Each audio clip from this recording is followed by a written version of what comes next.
суд он вошел, как и все остальные, через парадный вход. Рамиль Ибрагимов был под подпиской о невыезде. Одет с иголочки, внешне невозмутим и сдержан в речах.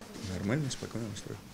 Последние советы адвоката и последнее слово. Раскаивается и говорит, что сделал это по глупости. Это и есть главный аргумент стороны защиты и просит не только снять обвинение, но и прекратить уголовное преследование. Рамиль Ибрагимов объяснил очень просто: дуростью. Понимаете? Дуростью и пофигизмом, как молодежь сейчас выражается. Вот и все. И я с ним полностью согласен. Он же взрослый человек. Ну, взрослый человек. Мы мало глупостей делаем в жизни, что ли? Но с такими доводами не согласно обвинение. Прокуратура расценивает поведение Рамиля Ибрагимова как публичное оправдание терроризма.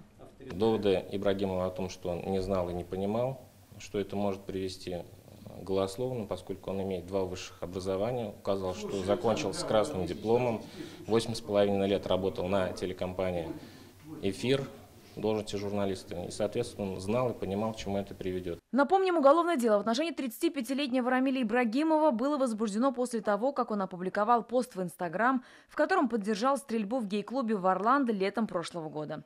Учитывая все смягчающие обстоятельства, а это хорошая характеристика общественной деятельности и то, что ранее не привлекался, суд признал Рамиля Ибрагимова виновным, но свободы не лишил. Волжский окружной военный суд приговорил Ибрагимова Рамиля Гасимовича признать виновным в совершении преступления и назначить ему наказание в виде штрафа в размере 50 000 рублей.